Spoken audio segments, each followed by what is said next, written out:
அவன் பெரிய ஆம்பளை தைரியசாலி, அவன் இங்க வந்து போட சொல்லு. வருவான், பேய் மாதிரி வருவான். இறங்கி செய்வான்.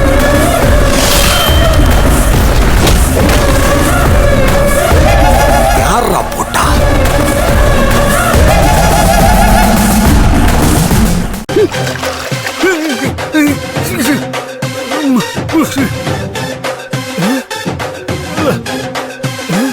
ராத்திரி புறா கண்ட கருமத்தை குடிக்க வேண்டியது, காலையில நேரம் போறது தெரியாம தூங்க வேண்டியது. என்ன கருமத்தை குடிச்ச?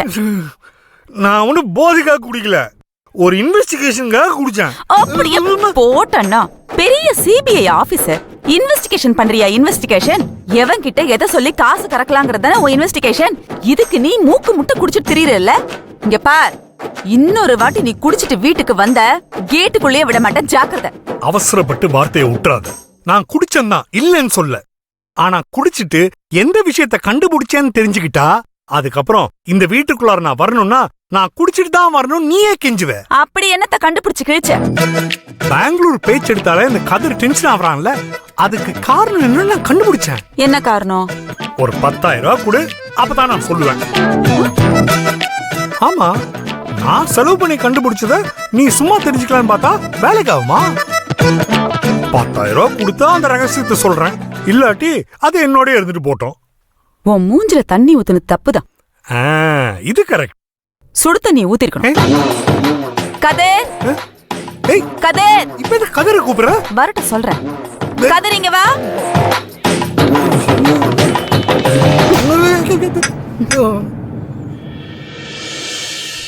மூஞ்சும் முகரக்கட்டையும். என்னம்மா? ஏண்டா, பெங்களூர்ல இவ்ளோ விஷயம் நடந்திருக்கு, நீ அம்மா கிட்ட எதுவுமே சொல்லல? உன் அப்பா வந்து சொல்லிதான் நான் தெரிஞ்சுக்கணுமா? ஏன் அம்மா கிட்ட சொல்லல? நான் ஒண்ணும் சொல்ல. இதுக்கு மேல என்கிட்ட எதையும் மறைக்காத கதிரு. கேக்குறேன்ல, பெங்களூர்ல என்ன நடந்துச்சுன்னு அம்மா கிட்ட சொல்லு. குடிச்சிட்டு இந்த ஆள் வளர்னதெல்லாம் நான் நம்ப மாட்டேன். உன் வாயால கேட்டுதான் நான் கன்ஃபார்ம் பண்ணிப்பேன். சொல்லு. நான் வளரவே இல்லையே அம்மா. அது பெங்களூர்ல எனக்கும் ஒரு பொண்ணுக்கும் தகராறு வந்துச்சு. உனக்கும் ஒரு பொண்ணுக்கும் தகராறு வந்துச்சா? ஆமாமா, அந்த பொண்ணு பின்னாடியே போயிட்டு இருந்தனா, அதனாலதான் தகராறு வந்துச்சு. நீ அந்த பொண்ணு பின்னாடி போன, அதனால தகராறு வந்துச்சா? சொல்ல வந்ததை முழுசா சொல்ல விடுமா? குறுக்க குறுக்க வந்து புகுந்தனா நான் எப்படி சொல்றது? சரி சொல்லு.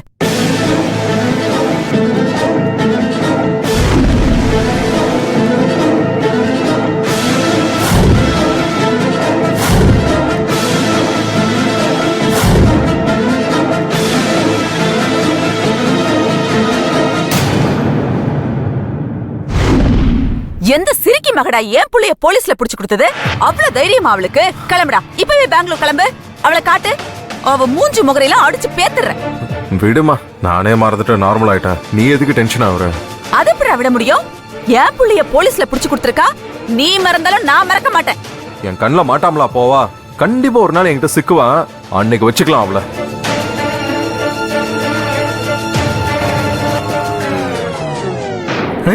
இப்ப நீ எதுக்கு என்ன கோவமா பாக்குற? இந்த விஷயத்தை தெரிஞ்சுக்கிறதுக்கு நான் உனக்கு 10,000 தண்டை ஆகணுமா? புள்ளைக்கு இப்படி ஒரு அவமானம் நடந்திருக்கு, அதுக்கு என்ன பண்ணலாம் ஏது பண்ணலாம்னு யோசிக்காம என்கிட்டயே காசு கேக்குற. அசிங்கமல்ல உனக்கு?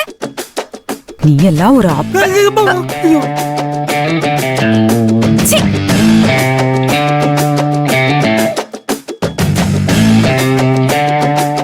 அடிக்கலையா?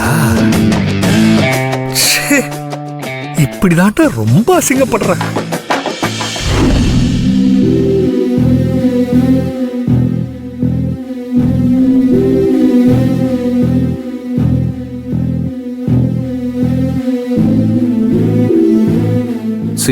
இன்னும் 2-3 நாள்ல சரியாயிடுவாரு. என்னாச்சு? உங்க 2 பேர் முகமும் ஒரு மாதிரி இருக்கு. ஏதாச்சும் சொல்லணும்னு நினைக்கிறீங்களா? நீ சொல்ல. டாக்டர், நேத்து நைட் அப்பாவோட பிஹேவியர் கொஞ்சம் மாறிடுச்சு. திடீர்னு அவர் என்னென்னமோ பேச ஆரம்பிச்சிட்டாரு. அவரை கன்வின்ஸ் பண்ணி தூங்க வைக்கிறதுக்கு நாங்க ரொம்பவே சிரமப்பட்டோம் டாக்டர். என்ன பண்ணாரு? அது கொஞ்சம் டீட்டெயிலா சொல்றீங்களா? 30 வருஷத்துக்கு முன்னாடி அப்பாவும் அம்மாவும் லவ் பண்ணி ஊரை விட்டு ஓடி வந்துட்டாங்க. அதனால அப்பாவோட ஃபேமிலியில பெரிய பிரச்சனை ஆயிடுச்சு. இன்னைக்கு வரைக்கும் அந்த ப்ராப்ளம் தீராமலே இருக்கு டாக்டர். அப்பா அதையே நினைச்சு ரொம்ப கில்ட்டி ஆயிட்டாரு. அந்த கில்ட்டில புலம்ப ஆரம்பிச்சிட்டாரு. அதை எப்படியாச்சும் சரி பண்ணணும். உங்க அப்பாவுக்கு வந்திருக்கிறது குற்ற உணர்ச்சியால ஏற்பட்டிருக்கிற மன அழுத்தம் தான். இதை இப்பவே கியூர் பண்ணிடணும், இல்லனா டிப்ரெஷன் போறது கூட சான்சஸ் இருக்கு.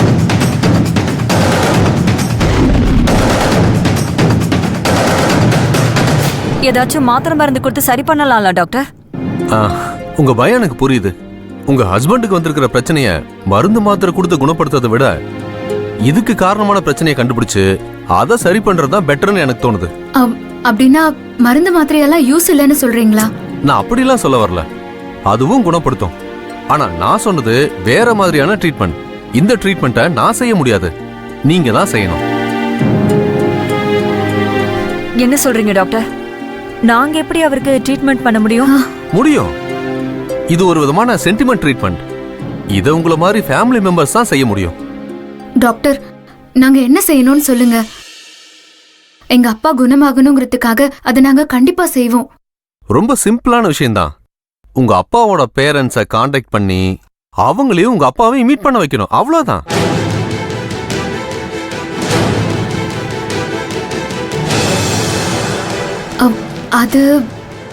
அது ஒண்ணுதான் உங்க அப்பாவை குணப்படுத்தக்கூடிய சென்டிமெண்ட் ட்ரீட்மெண்ட். இதுல என்ன பிரச்சனை இருந்தாலும் அதெல்லாம் ஓரங்கட்டி வச்சுட்டு இத முதல்ல செய்ய பாருங்க.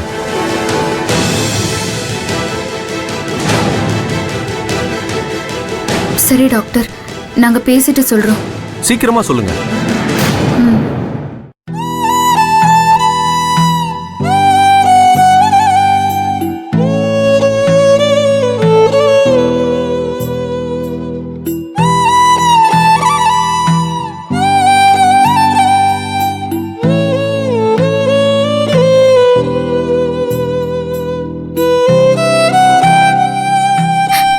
எத்தனையோ தடவை உன்கிட்ட தாத்தா பாட்டிய பாக்குற பாக்கியத்தை கொடுன்னு கேட்டிருக்கேன்.